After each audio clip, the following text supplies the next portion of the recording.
Hi everyone, and welcome to Butchery 101. Today we'll be talking about our looming holiday season, starting with our first holiday, Thanksgiving. If you haven't already, please take a moment to subscribe to this channel. It really helps us out a lot. Comment and like too if you want to, and definitely hit the notifications bell so you never miss an episode. Also, we don't currently have any official sponsors, but if you were a channel sponsor for this episode, I would be talking about you right now. So hit up our Patreon to see what options we have available for ad partners and sponsorships.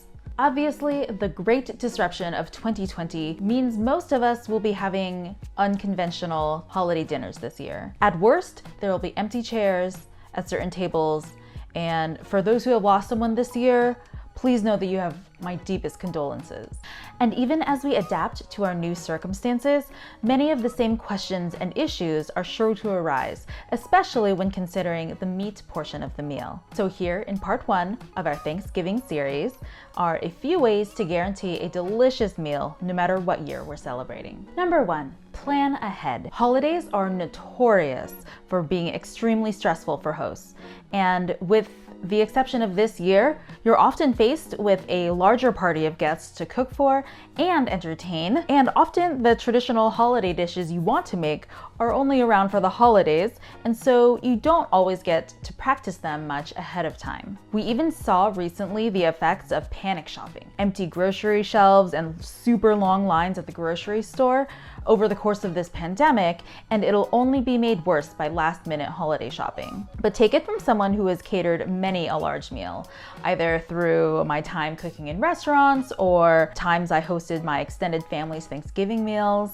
No matter what your plans are, especially this year, your options and resources will be much more available to you the sooner you start planning, and will become exponentially more difficult and scarce the longer you wait. Even the bad reputation of turkey to be dry and flavorless has more to do with poor planning than the inherent nature of turkeys. But more on that later in this video. Plus, with the issue of planning around social distancing, this year's holidays present quite a few more hoops to jump through. So I commend you on watching this video hopefully early in the month of November and starting your party planning soon. Because if you're calling that Butterball Thanksgiving hotline the day of or the day before the holiday, you're probably in a super hard spot to dig yourself out of, and honestly, it was probably preventable. Don't feel bad though, if that's you. Just remember though, for next time when you're dealing with a holiday, like next month maybe. Number 2, break down your turkey.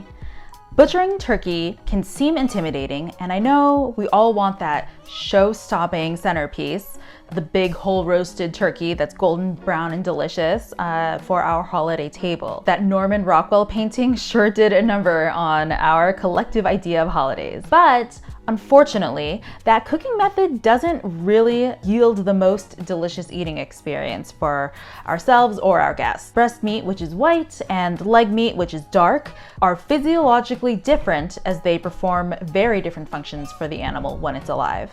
And an often forgotten but absolutely fundamental fact about meat is that their relative functions as muscles in life are one of the most powerful deciding factors in how they're best cooked. According to Butchering by Adam Danforth, the hardest working muscles and those that get the most exercise require a dense network of collagen to provide adequate structure and functionality. As a rule, the closer to the ground a muscle is, the harder it works to provide support to the body.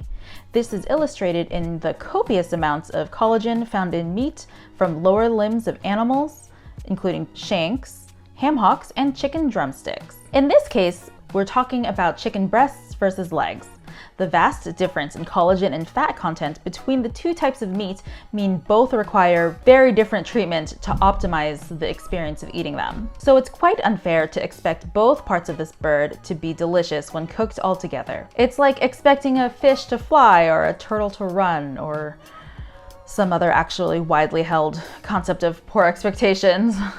The good news is, though, that butchering a turkey ahead of time is actually really easy if you have the right tools, good instruction and a little practice. There are tons of instructional videos out there on YouTube, and Butchery 101 is even offering both group and private poultry butchery classes. I'll put links in the description below so you can find those. And then you can prepare the different meats in their optimal methods. This year in particular may provide even more benefits to breaking down your turkey, as we really should be planning smaller holiday get-togethers. And that brings us to our next point. Co-buy a whole turkey with another household. I don't know the best answer for holiday get-togethers during a pandemic. Aside from paying attention to the CDC and other science and data-based recommendations, I don't know what the best version of this is. I'll link you below though to the CDC so you can read up and plan your gathering accordingly. I suspect restrictions will be a little bit more rigorous going into the colder months, so again, plan ahead. But for those of us who are choosing to have small in-person gatherings of just the folks we live with, buying and cooking an entire turkey might result in so many leftovers that we end up wasting food. And considering the deplorable amount of food waste in America already, and this year's particular hardships for food production and agricultural workers, not to mention the financial hardships and food insecurity that many farmers and food production workers are experiencing, I think it's extra important that we honor the hard work of farmers and food production workers by savoring and respecting every bite. There is the option of roasting a whole chicken or seeking out the elusive smaller turkey, or I've even seen an article released recently that recommended getting a whole duck for your smaller Thanksgiving get-together, but I might caution you against doing that, because this flies in the face of livestock management and our supply chain. Farmers start raising turkeys months before Thanksgiving, and if everyone who was going to buy a turkey got a chicken or a duck instead, it represents countless turkeys that are not going to get eaten. I don't know for sure what would happen to these turkeys, since this year is all kinds of unprecedented, but considering the massive supply chain disruptions we saw earlier this year and the horrible consequences we saw for American pig farmers and their livestock, it's really important that we do our best to keep the food chain moving. Also, all of my retail meat cutters and butchers out there can attest to this. Turkeys, especially commercially raised ones, often tip the scales at 19 to 20 pounds, not the 8 to 10 pounders we'd like for our smaller parties. Plus, so many people seem to have such a strong preference for either white or dark turkey meat that this is a great opportunity to maximize our favorite parts of this holiday. That's why breaking down a turkey into its respective parts ahead of time will be a great move this year. This is a much more common practice in larger meat animals like pigs or beef cattle, so why not apply it to our larger sized poultry needs? You can freeze the parts that you won't use for this one meal, or find another household with complementary preferences and split the bird with them. Put out feelers on your social media to neighborhood groups, reach out to friends, family, and neighbors for a turkey co-share buyer. See how much each household plans on eating and which parts they prefer, and collaborate on how you can best divvy up the parts. Of course, make sure any meat butchery and distribution is done with the utmost pandemic safety in mind, and you'll be sure to have a wonderful holiday meal of just your favorite things. Before we get to the next topic, let's take a moment to talk about this video's sponsor, Butchery 101. As stated earlier, we actually don't have any official sponsors at the time of this recording, but that could totally be you. Check out our Patreon page to see how you could sponsor a recurring episode or appear on a special thanks title card every month, or otherwise find ways to support this channel. There are lots of exclusive benefits to becoming a patron, like a monthly live stream Q&A, shout-outs in YouTube episodes,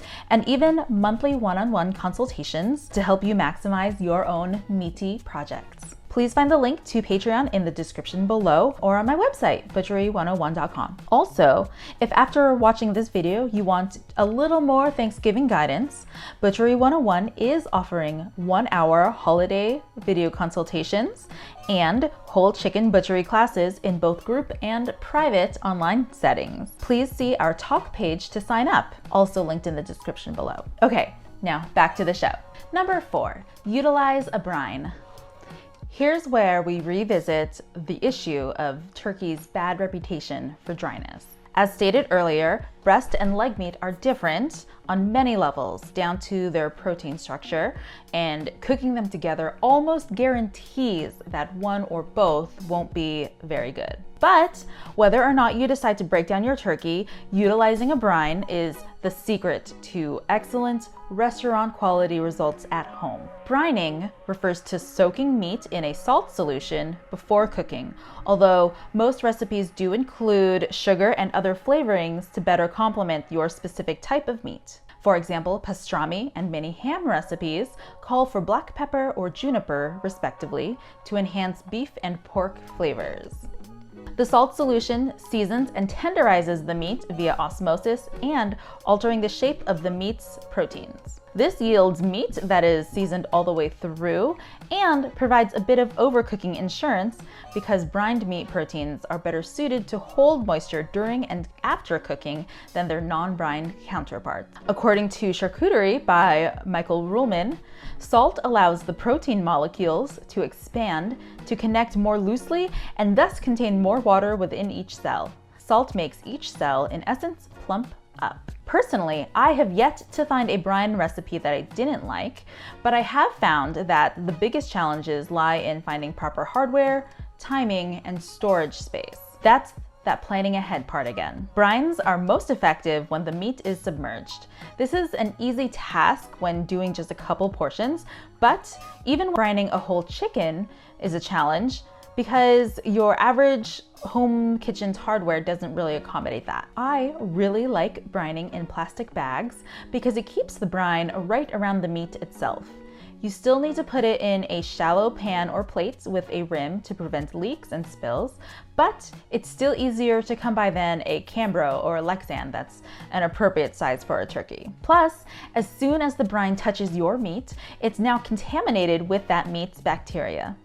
Brine does have some antibacterial properties, but not enough to sterilize raw poultry juice. So you do still need to be vigilant about containing them. You can usually find brining bags wherever you bought your turkey. Make sure it can hold your meat, enough brine to surround the meat, and can still be closed at the top to prevent spills.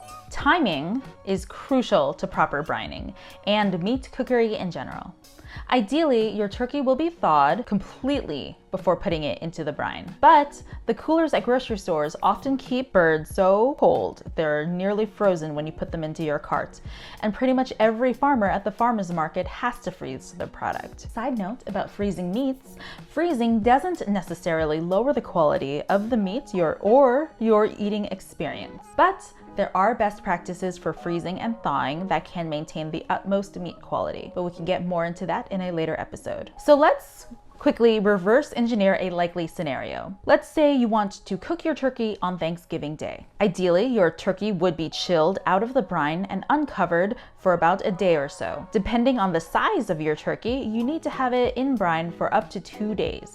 And then you need to make sure it's thawed before brining because the osmosis can't really happen that effectively on frozen meat. And depending on how frozen/large your turkey is, it can take up to 3 to 4 days to thaw completely in your fridge. Obviously, there are cheats to thawing, running water over the bird or thawing your meat on your counter, but these cheats are exactly what cause inferior results from frozen meat. So in all, that's about 7 to 10 days of storing your turkey in your fridge, which means that you're looking at bringing home your turkey as early as the 14th or 15th or November, considering Thanksgiving is on the 26th. Add on to that any pre-ordering you may want to do, depending on where you're sourcing your turkey. You pretty much need to have a plan by the 2nd week of November, or like now. Of course, all this planning is optional.